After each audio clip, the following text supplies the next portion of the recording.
as we're starting to record now, how difficult do you think that this journey has been when God is having us to witness to people that don't believe in him? Is there anybody who want to answer, say something?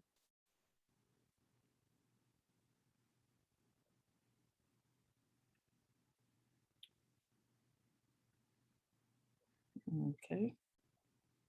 Nobody. All right. Well, I could say for myself, it's not easy.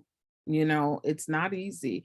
Whether if you're someone who I tend to hear God a lot or you'll hear me reference and say, I heard God tell me, or I heard the spirit tell me something.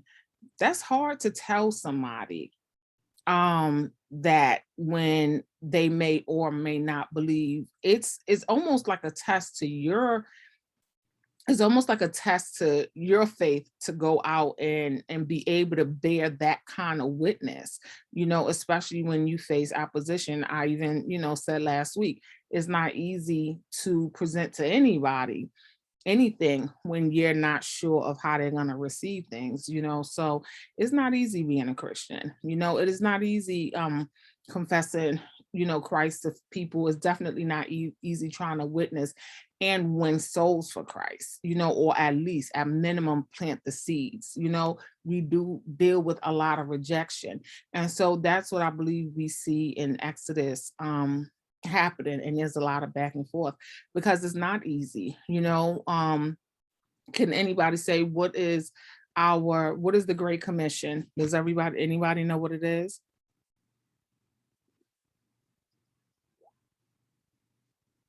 Does it go out and make disciples? Exactly, to go out and make disciples. And they say to go out and make disciples, like, yeah, that's all you have to do. Just go out and make disciples. But is it easy to go out there and make disciples? No. No, not always, Benita said. Fanny said no. Was it easy for you to become a disciple?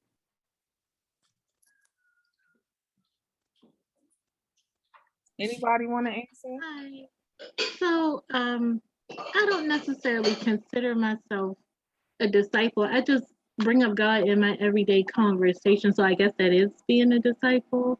And people know I'm a Christian by how I speak, or how I communicate with them. So that's the easiest way for me. I'm not sure about anyone else. So I like that because Benita says she doesn't really know if she would consider herself a disciple. Does anyone else know whether or not they will consider themselves a disciple, or anybody who, and it's okay because we're in a safe space, who really don't even know what that means to be a disciple? What does it mean to be a disciple?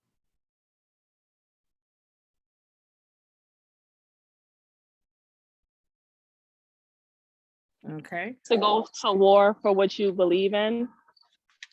Kinda, yeah. It's kind of yes, because we believe in Christ, we accept Christ, and we are spreading his word. We're going out there to when we're personal followers, disciplined learners, right? That's what we are. We're disciplined learners. We are disciples.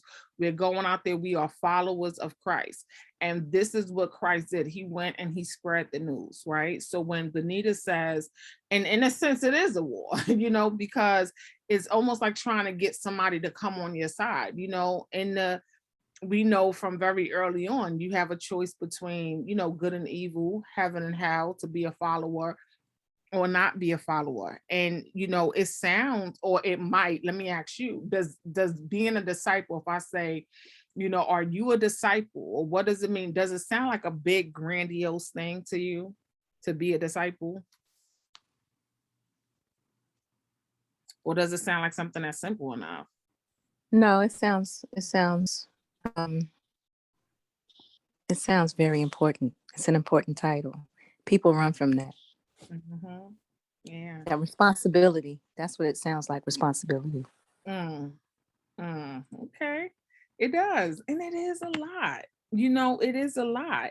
I have been dealing with, you guys know that I'm going to be ordained next week. And one of the things that has been really pressing in my spirit is the difference between choices and commitments. And when I was presented for ordination, one of the things that, the pastor had talked about on that particular Sunday was about, making this commitment for Christ. He talked about the persecution. He talked about, what's going to happen when you choose to be, when you're choosing to live this life. And even in his explanation about the collar and what the collar symbolized, I never knew that the collar symbolized that you're willing to put your neck on the line for this, because they used to chop your head off, for being a follower of Christ. They would chop your head off. So when you see that, people in ministry wear those white collars, is symbolizing, saying that this is something that I would do. And I'm sitting here in the seat like, like, I'm not saying that I didn't make that commitment, but I don't think I knew what I was committing to. And I realized that in my walk, there was a difference between me making a choice to be a Christian and me making a commitment to be a Christian. And so while it might sound like it's okay for me to live this life, and it's okay for me to maybe share when I'm comfortable about Christ, are we really willing to do this when it's not comfortable? Are we willing to be like Moses, if called, to go out there and witness? Because he's bearing witness. He's just telling you what the Lord has said. Moses himself in his own strength cannot do anything. He's doing as he is instructed. And even though God himself is trying to tell him to do this, he still feels inadequate. He still feels like he needs assistance. He have Aaron there being his mouthpiece, and he's going forth and he's doing this. Can we commit to that? And I'm not asking anybody to answer, but please, by all means, if you feel comfortable sharing, share. But, there is a difference in what are we doing? Are we choosing to be a Christian, or are we committing to being a Christian? And it is go ahead, LaShawn. I think it's a little bit of both, because once you make the choice to fall into Christianity, then you are making a commitment to follow through, saying this is what I want for myself. Therefore, I'm going to commit to learning what I need to know about what I have chosen. So I think it's a little bit of both, because you can't commit to something if you didn't choose it. You know what I'm saying? Like, then you're doing it in vain. Okay, so say for instance, I always got to come with an example. Okay. So say for instance, it's different when your mama tells you you're going to do something versus you deciding to do something for yourself, right? If your mama tells you you're going to do it, then you're not going to put everything you have in it. You're not going to be fully committed. But if you make the choice yourself to do something, then you're going to be committed to that thing. It's almost like buying a brand new car. If a car is given to you, well, you're going to drive it. You may put gas in it. And if you wreck it, you're going to be like, well, I ain't pay for it. Mhm. But, if you buy it yourself, you're going to be committed to take care of it. So to me, it's the same thing. You make the choice to be a Christian, and then you nurture that by being committed to being a Christian. I 100% agree. I, though, in making my choice to be a Christian, was not always a committed Christian. I did not commit to studying. I would not commit my time. I would not even, I made no commitments, really. I made no commitments. I just chose to believe for the moment, at least in that moment. Over time, it developed. And that's one of the things that happened. For me, I can't speak for nobody else. I developed into this point, never thinking that I had to make a full commitment. I didn't even commit to churches, I never even fully committed to churches, because for me, I was always able to go to a church, visit a church, go to Sunday, not go that Sunday, not go at all.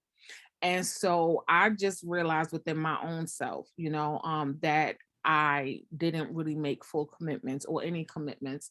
And I love the example that you used, LaShawn. And the reason why I said that about, if your mother tells you to do something and you have to do it, or if you get a car and somebody give you a car, because then it makes me wonder about a lot of people's walks, right? Because for a lot of people, you go to church because you were made to go to church. You do things because you were made to do it.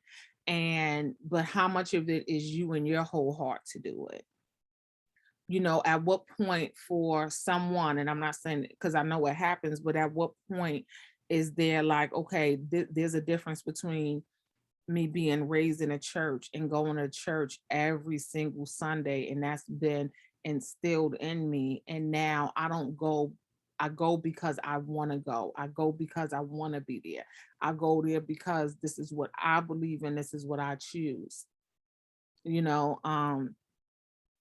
I don't know if everyone has that, or if they do, when does it take place? And so these are just things to think about. I see in a chat, I think Fanta said, was it Fanta who said that? Fanta said me too. Did you want to say something, Fanta? Yeah. That was me. I couldn't agree more with what she said. And if I have to take up where you left, for me, going to church is not really about being Christian for me. It's more about the relationship I am able to build with God. It's more about the exchange I have with Him, and it's how I grow with my spirituality, how I grow in my relationship with Him, and how I am committed to know Him more by reading His words. This is really something that is really, really personal, because we don't have the same way of growing. We don't have the same path. Somebody can be going to church for his whole life and turn 60 or 65, 80, doesn't have any relationship with God. You've been going to a place where you say God is there, and every day everybody is seeing you, but deep inside your heart, you don't have this the relationship, the commitment. Being Christian is not something you wear; it's something you have inside you. That's why I said I really, really agree. This is something you do for yourself, not because somebody is telling you, because you have to follow order, or you have to do what your parents have been doing, in going to church every Sunday. You are going to church, but after that, nobody is talking about Jesus. Nobody is given his place in his own life. It's really something personal, Nicole. It is. I couldn't agree more. It is something very personal. And one of the things that, and I love that you brought that up, because one of the things that I've seen is that, even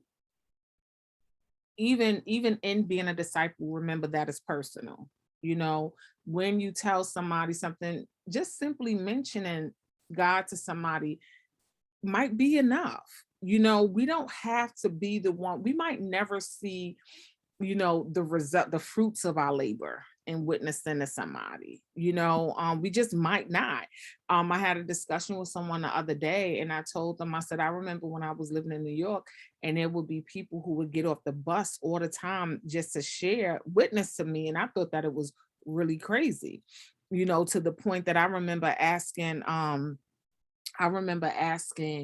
my friends, like, are these people just getting off of buses and trains and stuff, just coming and witnessing to you? And they're like, no, this must be something that's just happening to you. And it was something that was just happening to me. And the thing that I always think about now is how, here it is, you're talking about probably 20 something years later, they planted seeds, and those seeds took root. And, along the way, there were different people to water it. And it has helped for me to blossom into where I am right now in my walk. And I don't know these people. I wouldn't know them if I seen them in the street. They probably would not know me.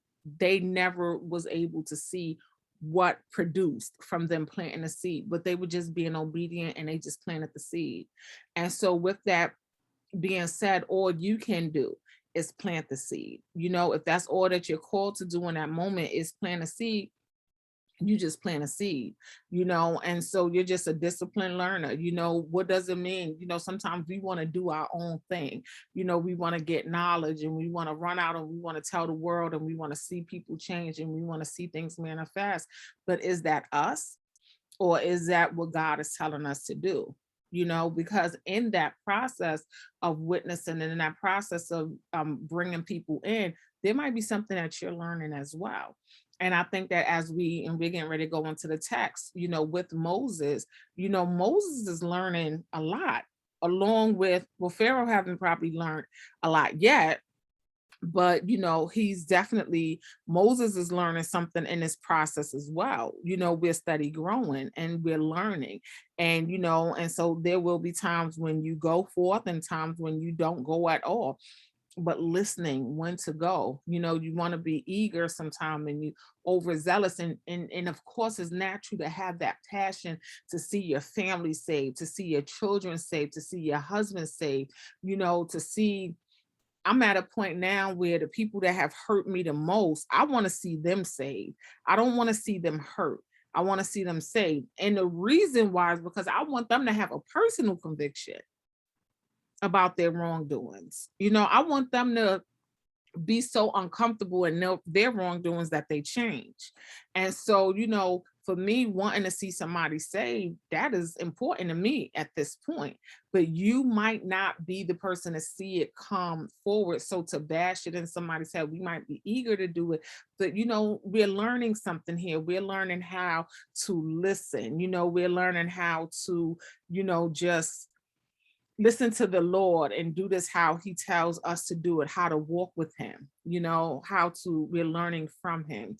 He's our greatest teacher in this. And so I'm getting ready to go into the text. Is there anybody who wanted to say anything about what we discussed? Okay. So we're starting in Exodus 7. Today we're going over Exodus 7 and 8. And I am in the New Living Translation, unless there's anybody else who wants to read. I'm usually always reading, and I don't mind, but if there's anybody else who wanted to read, I don't mind. Okay, well, I'll start. So then the Lord said to Moses, pay close attention to this. I will make you seem like God to Pharaoh, and your brother Aaron will be your prophet. Tell Aaron everything I command you, and Aaron must command Pharaoh to let the people of Israel leave his country. But I will make Pharaoh's heart stubborn so I can multiply my miraculous signs and wonders in the land of Egypt. Even then, Pharaoh will refuse to listen to you, so I will bring down my fist on Egypt. Then I will rescue my forces, my people, the Israelites, from the land of Egypt with great acts of judgment. When I raise my powerful hand and bring out the Israelites, the Egyptians will know that I am the Lord. So I want to stop there for just 1 second. This is God letting us know that everything is about to happen. He knows he's sending Moses out. And I've read this plenty of time, and I'm like, why do he have to keep going through this? But God is telling him why. He's saying so that he could multiply, because the more his heart is hardened, the more God is able to show Pharaoh who he is. So when people are going through things and we might not understand, how that thing, and I think even LaShawn was saying, like, for yourself, what you know, and what you know that you know what you know. Yeah, it's that thing, because they're going to see so much that even though their heart is hardened now, they're not going to be able to deny eventually. You can have one thing happen, right? One thing could happen, and you could call it luck. You could call it a fluke. You could temporarily believe that, well, maybe it was God, but this ain't God, or whatever you want to believe. But they're going to see this over and over, because he's going to multiply these signs and wonders that when they know, they will know. Okay. And then once again, we talked about God is going to do what he said that he was going to do, and he is going to free the Israelites. But one thing he says here is that when he raises his powerful hand and bring out the Israelites, the Egyptians, okay, the Egyptians will also know that he is God, he is the Lord. And so this, what we go through, remember, is not just for us. Now, it doesn't feel good because who's suffering? Israel was suffering. Israel was suffering. Pharaoh is probably bothered. Moses is probably whatever he is. But, in all of this, and then you want the Egyptians to know. So we don't know who is connected to our process and what it is that God is going through. But what we see from here is that God knows. God has a plan and he knows what he's doing. All right, so starting at verse 6, it says, so Moses and Aaron did just as the Lord had commanded them. So Moses was 80 years old and Aaron was 83 when they made their demands to Pharaoh. Then the Lord said to Moses and Aaron, Pharaoh will demand, show me a miracle. When he does this, say to Aaron, take your staff and throw it down in front of Pharaoh and it will become a serpent. So Moses and Aaron went to Pharaoh and did what the Lord had commanded them. Aaron threw down his staff before Pharaoh and his officials, and it became a serpent. Then Pharaoh called in his own wise men and sorcerers, and these Egyptian magicians did the same thing with their magic.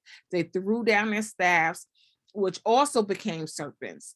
But then Aaron's staff swallowed up their staffs. Pharaoh's hearts, however, remained hardened. He refused to listen, just as the Lord predicted. Then the Lord said to Moses, Pharaoh's heart is stubborn and he still refuses to let the people go. So go to Pharaoh in the morning, and as he goes down to the river, stand on a bank of the Nile and meet him there. Be sure to take along a staff that turned into a snake. Then announce to him, the Lord, the God of the Hebrews, has sent me to tell you, let my people go so they can worship me in the wilderness. Until now, you have refused to listen to them. So this is what the Lord says. I will show you that I am Lord. Look, I will strike the water of the Nile with the staff in my hand, and the river will turn to blood. The fish in it will die, and the river will stink. The Egyptians will not be able to drink any water from this Nile. Then the Lord said to Moses, tell Aaron, take your staff and raise your hand over the waters of Egypt, all its rivers, canals, ponds, and all the reservoirs. Turn all the water to blood. Everywhere in Egypt, the water will turn to blood, even the water stored in wooden bowls and stone pots. So Moses and Aaron did just as the Lord commanded them. As Pharaoh and all the officials watched, Aaron raised his staff and struck the water of the Nile. Suddenly, the whole river turned to blood. The fish in the river died, and the water became so foul that the Egyptians couldn't drink.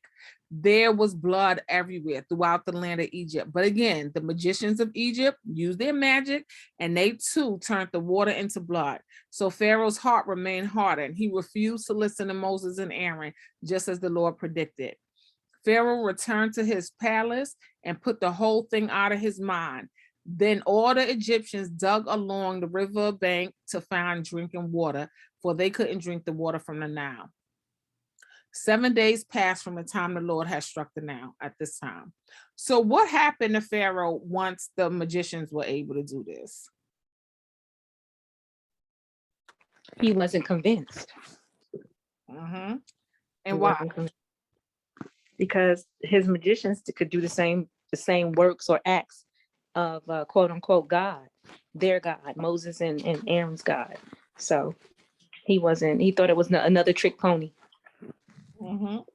So when we think about us being witnesses, right? Us being witnesses, us being disciples, us trying to tell some, God is sending us on a mission to say something. Who else or what else are we competing with? Because right then they were competing with the magicians. So who in our lives are the magicians?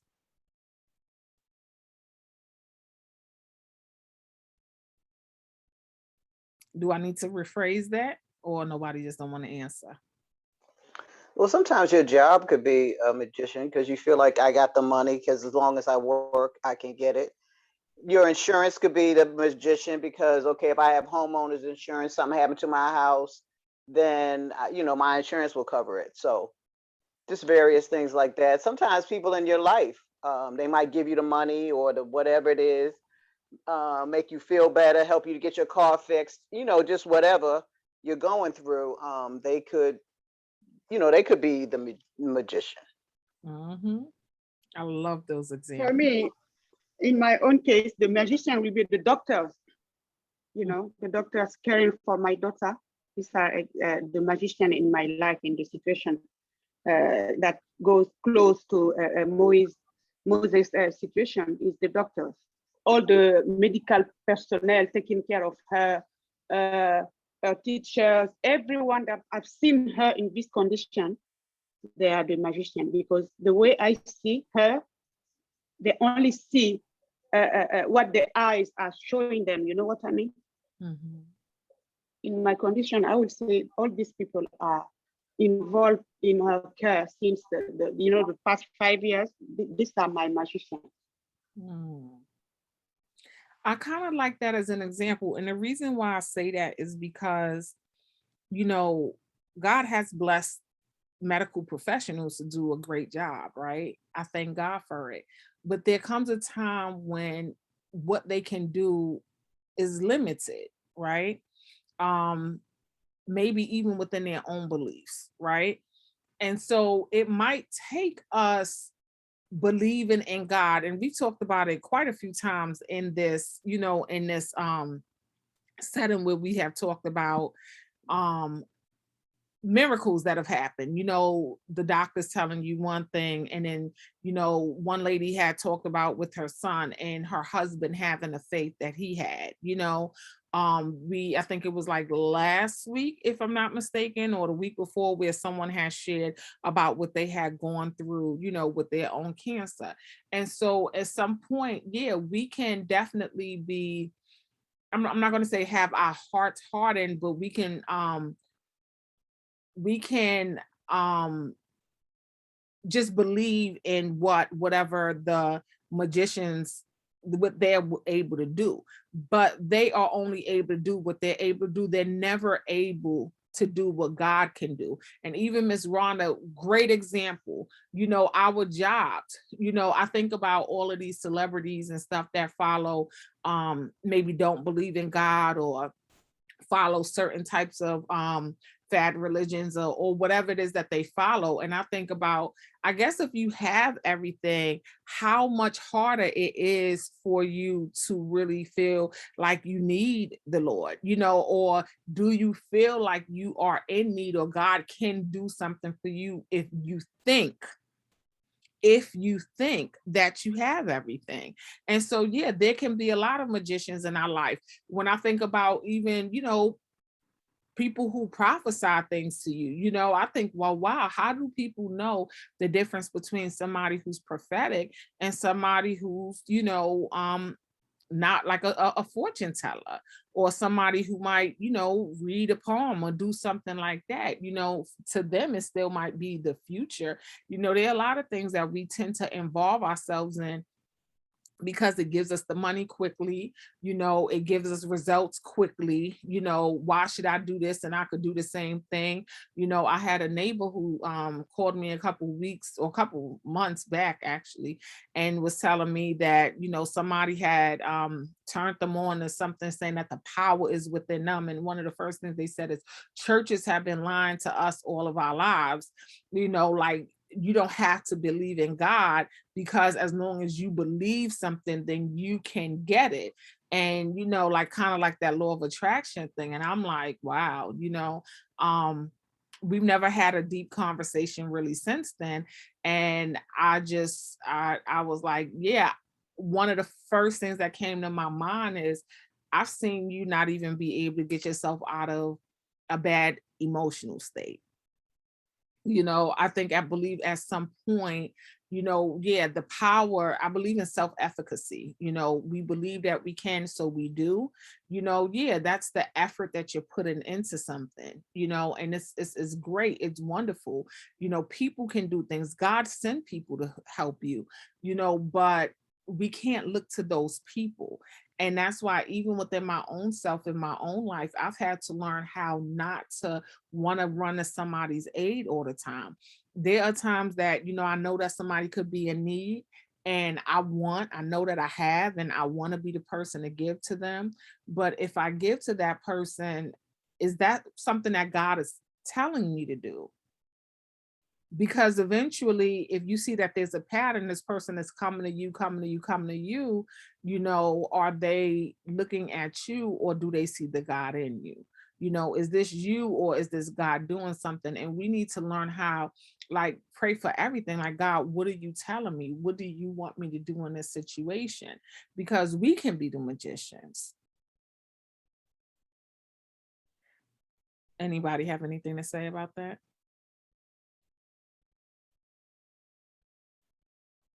Anybody agree or disagree? And it's okay if you disagree. I love the, you know, the conversations that we have. I agree. All right. Okay. All right.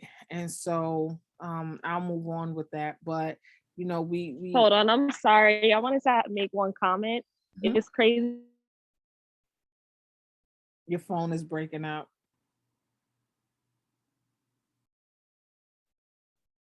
Diamond, if you could hear us, we can't hear you. That you said Oh, I how, you know, couldn't- you're taught to give and we're taught to do, but kind of you. Can you hear me? Now I can. Mhm. All right. Yeah. It's crazy that you say when you give, as Christians, we're taught to give just to give, but some people can look at it as they can manipulate you in that way.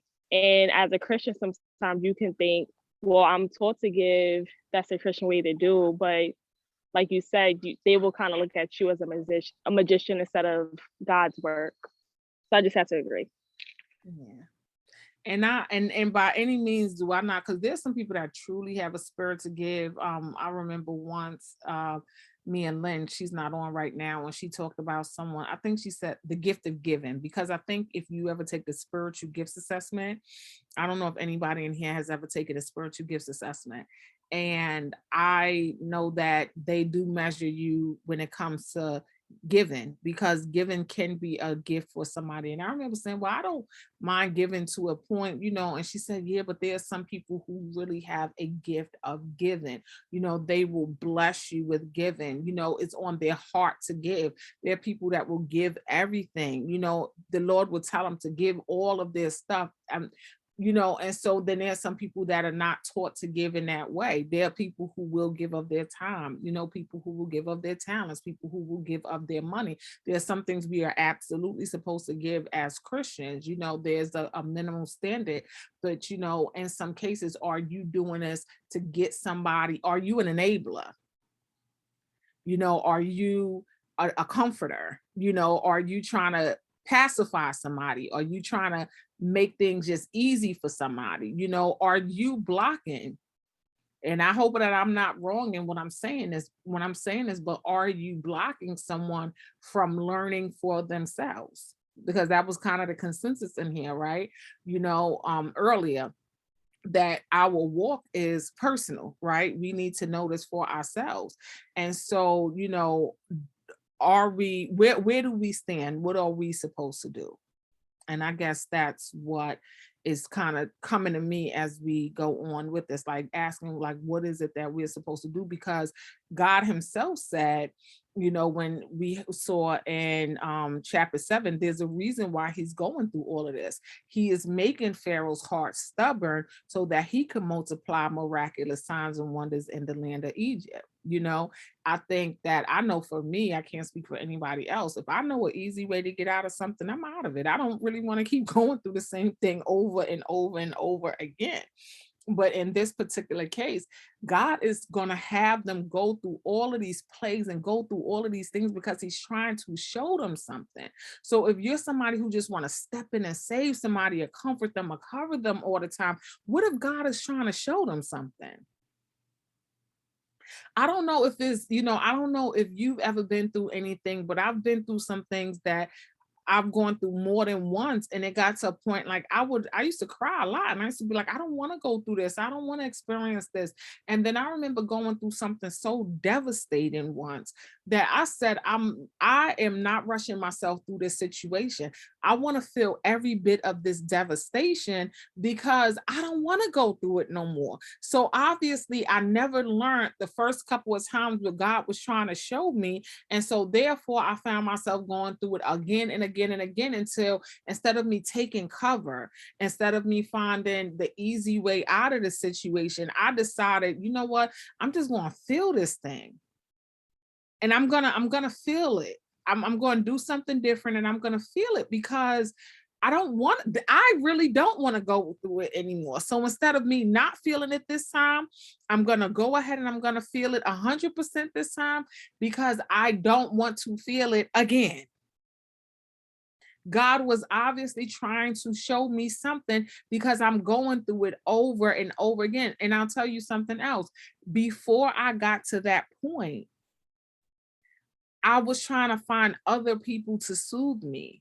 I was not looking to God to be the one to deal with me. I was looking for people to make life better for me. Stop doing certain things, do other things, just whatever people around me could do to make me in a more comfortable position so I didn't have to feel the weight of what it was that I was going through. And I had to stop looking at people. I had to stop, feeling like everybody else could do it. And I had to really turn to God because yes, what Benita is saying in the chat, she's saying that God will take you through the same thing until you learn what he wants you to learn. And so, are we being magicians? Are we interfering with that? Or who are the magicians? Or what do we look at as being the magicians in our life? And that's why I love the examples that both Fanta gave and that Ms. Rhonda gave, and especially saying something as simple as your bills. If you don't need providing for, is God really your provider? If God is trying to show you what he could do, but you got fast money coming in, how can God show you what he could do? Or maybe to you it is God, but is it God? Because God is faith-based. Do we have to have faith when we know something, or do we really have to have faith when you know that something's going to happen? And so it's just something to think about. Okay, so we're going to go into Exodus 8. And it says, then the Lord said to Moses, go back to Pharaoh and announce to him, this is what the Lord says, let my people go so they can worship me. If you refuse to let them go, I will send a plague of frogs across your entire land. The Nile River will swarm with frogs. They will come up out the river and into your palace, even into your bedroom and onto your bed. They will enter the houses of your officials and your people. They will even jump into your ovens and your kneading bowls. Frogs will jump on you, your people, and all your officials. Then the Lord said to Moses, tell Aaron, raise the staff in your hand and go over the rivers, canals, and ponds of Egypt and bring up frogs all over the land. So Aaron raised his hand over the waters of Egypt, and frogs came up and covered the whole land. But the magicians, they were able to do the same thing with their magic. They too caused frogs to come up on the land of Egypt. Then Pharaoh summoned Moses and Aaron and begged, plead with the Lord, and take the frogs away from me and my people. I will let your people go so they can offer sacrifices to the Lord. You set the time, Moses replied. Tell me when you want me to pray for you, your officials and your people. Then you and your houses will be rid of the frogs. They will remain only in the Nile River. Do it tomorrow, Pharaoh said. All right, Moses replied. It will be as you have said. Then you will know that there is no one like the Lord our God. The frogs will leave you in your houses, your officials, and your people. They will remain only in the Nile River. So Moses and Aaron, left Pharaoh's palace, and Moses cried out to the Lord about the frogs he had inflicted on Pharaoh. And the Lord did just as Moses had predicted. The frogs in the house, the courtyards, and the fields, they all died.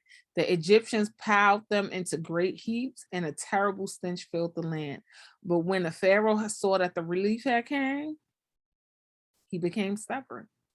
He refused to listen to Moses and Aaron, just as the Lord had predicted. Then there was a plague of gnats. So then the Lord said to Moses, tell Aaron, raise your staff and strike the ground. The dust will turn into swarms of gnats throughout the land of Egypt. So Moses and Aaron did just as the Lord had commanded them. When Aaron raised his hand and struck the ground with his staff. Gnats infested the entire land, covering the Egyptians and their animals. All the dust in the land of Egypt turned into gnats. Pharaoh's magicians tried to do the same thing with their secret arts, but this time they failed, and the gnats covered everyone, people and animals alike. This is the finger of God, the magicians exclaimed to Pharaoh, but Pharaoh's heart remained hard. He wouldn't listen to them, just as the Lord had predicted.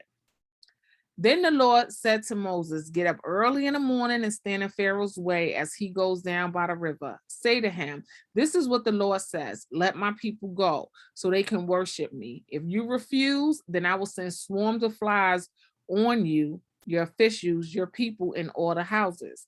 The Egyptian homes will be filled with flies and the ground will be covered with them. But this time I will spare the region of Goshen where my people live. No flies will be found there. Then you will know that I am the Lord and that I am present even in the heart of your land. I will make a clear distinction between my people and your people. This miraculous sign will happen tomorrow. And the Lord did just as he had said. A thick swarm of flies filled Pharaoh's palace and the houses of his officials. The whole land of Egypt was thrown into chaos by the flies. Pharaoh called for Moses and Aaron. All right, go ahead and offer sacrifices to your God, he said, but do it here in this land. But Moses replied, that wouldn't be right. The Egyptians detest the sacrifices that we offer to the Lord our God. Look, if we offer our sacrifices here where the Egyptians can see us, they will stone us. We will take a 3-day trip into the wilderness to offer our sacrifices to the Lord our God, just as he commanded us. All right, go ahead, Pharaoh replied. I will let you go into the wilderness to offer sacrifices to the Lord your God, but don't go too far away. Now hurry and pray for me. Moses answered, as soon as I leave you, I will pray to the Lord, and tomorrow the swarms of flies will disappear from you and your officials and all your people. But I'm warning you, Pharaoh, don't lie to us again and refuse to let the people go to sacrifice to the Lord. So Moses left Pharaoh's palace and pleaded with the Lord to remove all the flies. And the Lord did as Moses asked and caused the swarm of flies to disappear from Pharaoh, his officials, and his people. Not a single fly remained, but Pharaoh again became stubborn and he refused to let the people go. So I want to ask you guys, what did y'all see happen here? Same kind of story. We have frogs, we have gnats, we have water. But what was a little different in this chapter? Did anybody pick up on something different? He started to ask Moses to pray for him, to his God, so that he can be relieved of all of the plagues that were going on at the time. And he was being manipulative. Yeah, he had been manipulated, but he definitely did pray. And so And also it showed the magicians were not able to do some of those things that he that Moses, well, that God was doing. And then the other thing that happened is that God then also began to spare his people to show the difference. Because at first everybody was being covered by it, but then now he was showing, I'm God and I can take care of my people. Very good. LaShawn and Miss Rhonda. Anybody else have anything to say? All right. And so I agree with both of you. One of the first things that stood out to me was definitely, did Pharaoh ask him to pray for them? You know, did he really say that? You know, you have to believe a little bit. Your heart could be hard, but there's something happening there. If you want him to pray, you believe something. Even if it's just that he's going to take this away for the moment, you believe something. And like Ms. Rhonda said, the magicians. Now here, the magicians, I could do that too, but now even the magicians had to bear witness. Even they had to say, yeah, this ain't something that we could do. This has to be, you know, their God that's doing this. You know, this has to be the finger of God, they said. And so once again, we talk about how this is something, you know, what we're seeing here is more than just about, you know, setting the people of Israel go. This is so much more that's happening here. Now we're seeing, you know, Pharaoh, he's asking for prayer. You know, there's something, even if it's for relief, even if God is doing this, you know, we see the magicians, even they could not deny in that moment, if nothing else, they could not deny God and his power, and that God's power was bigger than them. They couldn't deny that either. And so, and also like Miss Rhonda said, now God is going to make a distinction between the two. Before is everybody was able to ride their coattail, but it's going to come a time where you just absolutely cannot. And this kind of goes back to what we were talking about earlier when we talked about making choices and making commitments, right? I mean, there's some times that you can't just ride along forever. Riding along with people is only going to take you but so far. You're going to have to come to a point where you're not going to be saved because someone else is saved. That's just not going to happen. And so then for you, when it's time, you're going to go along in that ride as long as you can. But then when it's time, then you got to choose what it is that you believe. And people who you have brought along, even if you brought people along, they're going to have to come to a choice where they believe what it is that they believe and decide where are they going to go from there. Because I'm telling you, especially in this walk, there's going to be a time where it's going to be you're going to be in a wilderness, you know, you might have people around you, you might not have people around you, but you got to choose what it is that you're going to do. Who do you choose? Where do you go? What do you do? And so, you know, these Egyptians, they might not have, you know, they might not like the Israelites and they don't care nothing about his God and they don't believe, but because of them, they've been spared. But now time is going to come where there's going to be a distinction. And so, but in that is great because one of the things that's going to come from that, you know, is that you get to know God for yourself. I had a personal situation with that. Everybody know that I was really under the same pastor for 21 years. And I would say about 6-7 years ago, I remember, so you're talking about, you know, at that time, you're talking about like 15 years of being under one person. And I remember we were riding in New York from Maryland. We were driving up to New York. And I had him, he was like quizzing me on the Bible, asking me all these Bible questions. And if anybody knew Elder Fulbright, which I know nobody on here, well, only Diamond knew, but even not to this point, that he was a walking Bible, okay? I could call him, right?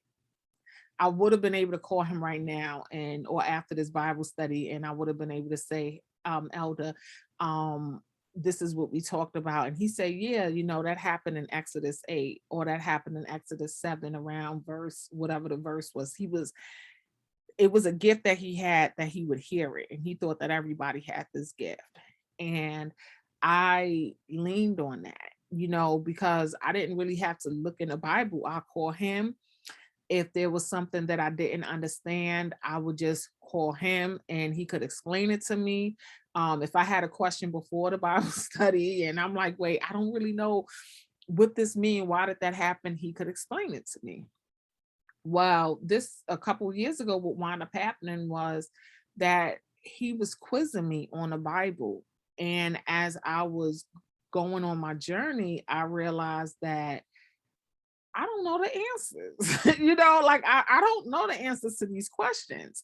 And I didn't know because the person who always give me the answers is asking the questions. So I can't ask them, you know, the answers.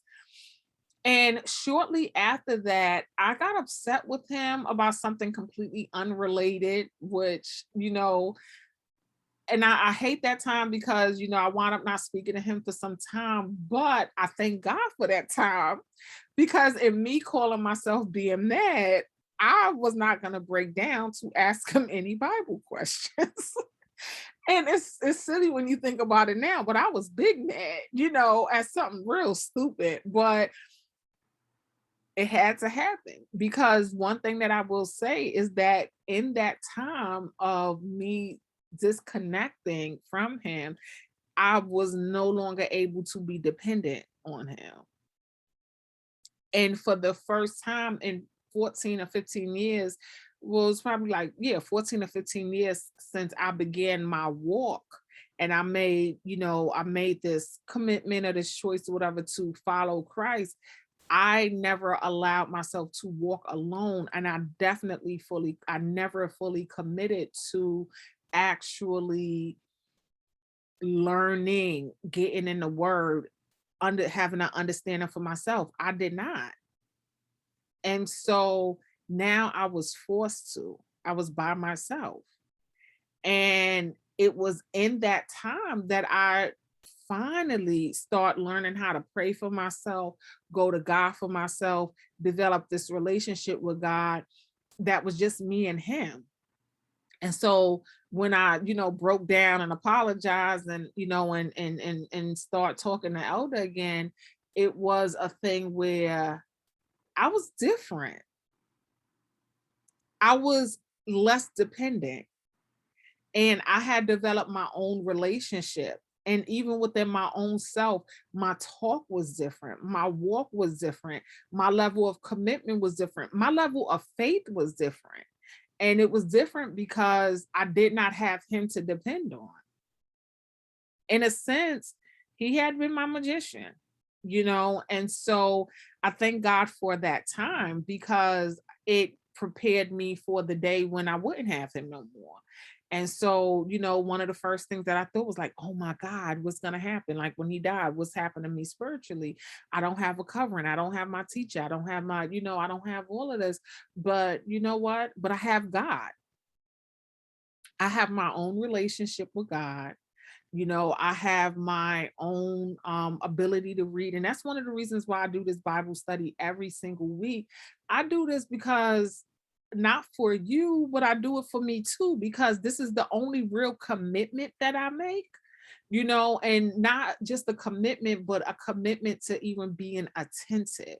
One of the reasons why I read through the scriptures, I know that it's probably boring, to sit there and read through or have to, in your case, have to listen through the scriptures. I know it probably isn't the best feeling in the world, but I do it because it might be the only time we get to read. I do it because it's a discipline. I do it because that's what God told me to do, because I know that there are people who I love you on here, but probably won't pick this up, will not read before, will not read after. There are a lot of people who do, but there are some who don't. And so I'm not here to judge whether you do or don't, but in this hour, we will. And this hour, we're going to be accountable for ourselves and we're going to read. And that's one of the reasons why I want you guys to ask questions. I want you to answer questions. And I definitely don't want anyone to just lean on me. I am not your magician, and I can't do it for you. And churches can't do it for you.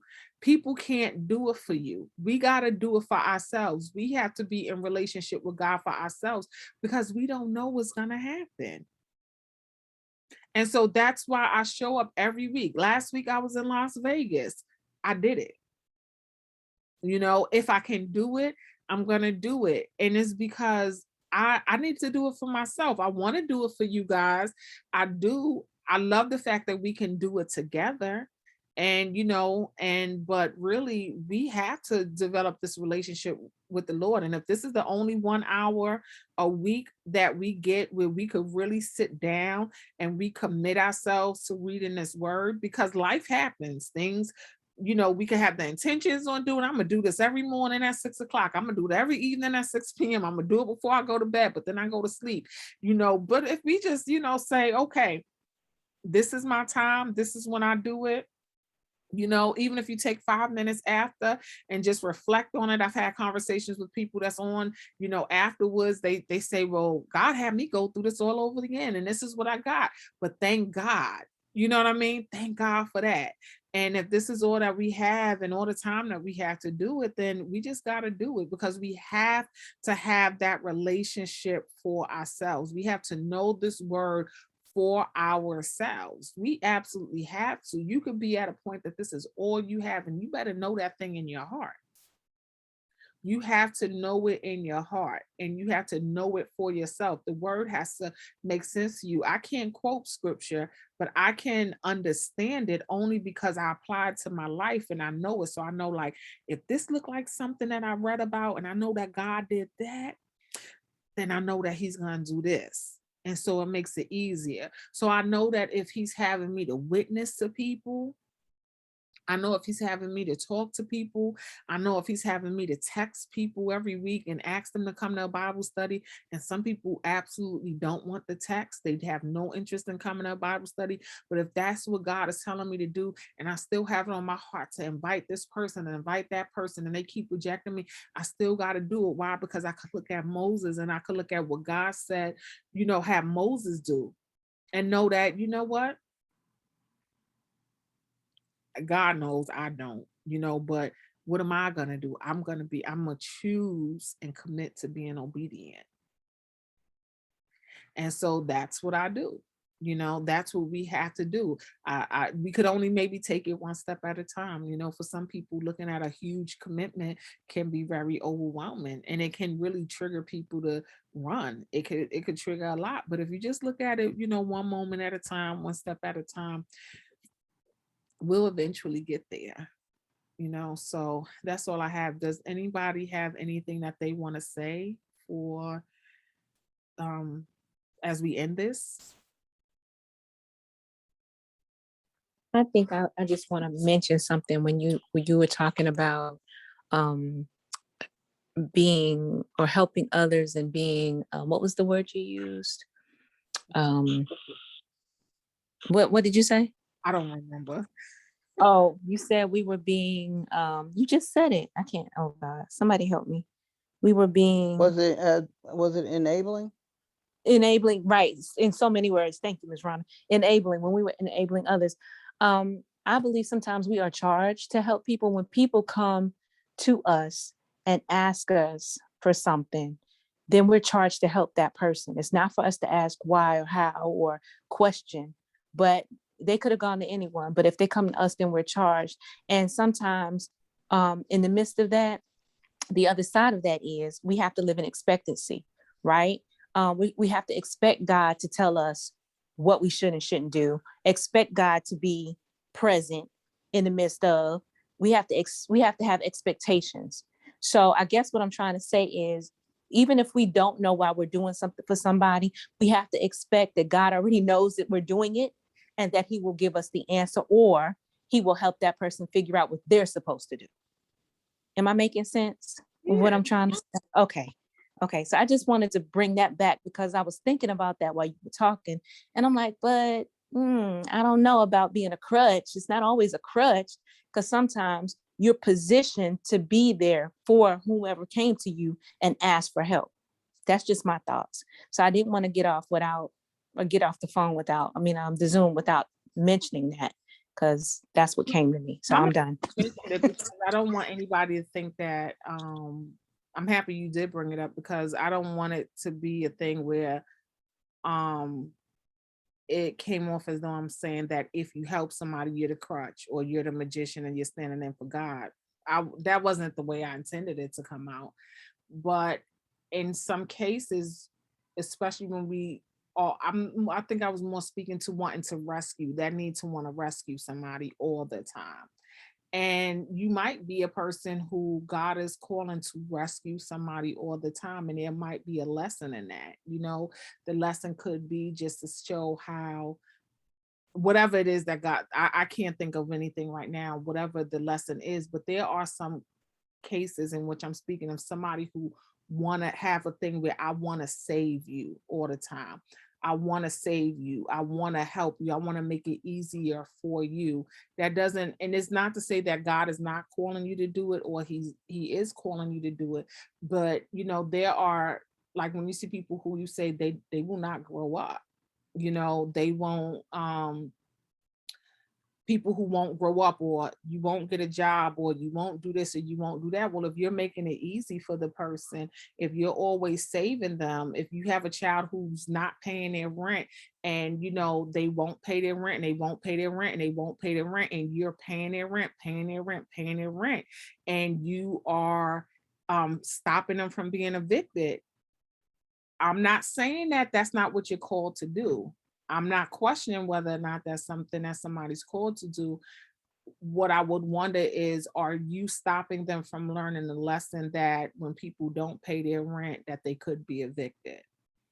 You know, because in some cases we will, I know for me, I don't want my children, for the most part, I don't want my children to really suffer, but I do want them to learn that there are consequences for their actions, because I want them to learn that I have to work, I have to pay my bills, that somebody's not always going to be there to save me. And I want you to learn how to let God, you know, maybe depend on God, maybe pray for what it is that you want. That don't mean that I would not pray for them. That doesn't mean that if I had the money, I wouldn't do it. And that doesn't mean that God would not call me to be the person to give to them. If somebody comes to you 1,000 times for something and God tells you to give it to them 1,000 times, you give it to them 1,000 times, 1,000 times. But in some cases, are we doing it just because we want to save them, save them, save them? And not that God is trying to show them how to maybe be responsible, you know, show them whatever lesson it is that they, you know, do they call on you? Like I gave you the example, I kept going through a situation,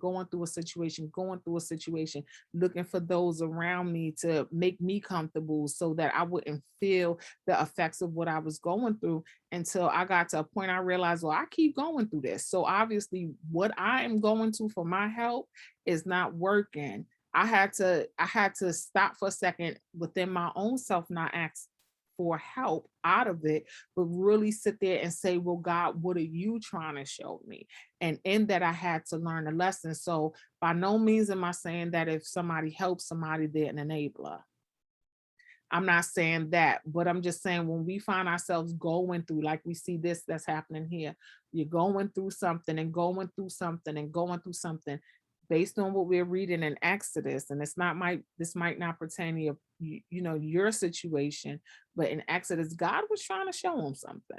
God was trying to show him something, who God was, not who Moses was, not who Aaron was, not who the magicians were and what they were able to do, but what God was able to do. You know, what God was able to do. And that's it, you know. So I'm happy that you brought that up, because I'm happy that I was able to, I hope, clear it up. I don't know if that cleared it up or not, but by no means am I saying that just because you help somebody that you're an enabler. But when you keep rescuing someone and rescuing them and you're rescuing them and you're rescuing them, and they're going through something and they're going through something and going through something, maybe it's time to stop and just ask God, is this what you're calling me to do? Are you still calling me to rescue them? And if that's what God is truly calling you to do, you do whatever God is telling you to do. And it goes the other way. If you find somebody who you're not helping for whatever reason, I refuse to help, but yet and still they keep coming to asking you, well, God, am I supposed to help? You know, everybody's situation and everybody's circumstances are different. But in this particular lesson, I was just talking about what the Lord would him saying, I'm having their heart. I keep having you to go to them, and I'm hardened. His heart is hardened for a reason, but I'm trying to show him something. And by all means, he could be trying to show them something through you. He could be trying to teach you a lesson that no matter what, you keep giving, no matter what, you keep being there. But in some cases, are we just the magicians? Do we just have the ability to do something, but God is trying to do something bigger than what it is that we're doing? So that was kind of it. Did that clear it up a little bit, or of what I intended to say initially, or not really? Yeah. Oh, yeah. I was just making a point, but yeah, you're right. Yeah. So Thank you. You're welcome. But it was a great point. And like I said, I'm really happy, because And that's why I kind of made mention there are some people who do have that spirit to give, that God will charge them to give. I mean, people who are like, you have philanthropists, you have people who give, that is their gifting. That is what God is calling them to do. And there's some people who God don't call them to do that. He's called them to do something else. And so, your gifts. You know the position that God has given you. So that's not something that I could ever question or something I could ever really direct you on. And it just kind of goes back to us. Excuse me, it kind of goes back to us just kind of knowing God for ourselves and just knowing what we're supposed to do for ourselves. So that was a good question. Anybody else have anything to say? Any questions, concerns? Anybody would like to pray? All right. Well, I'll go ahead and pray us out. Stop there.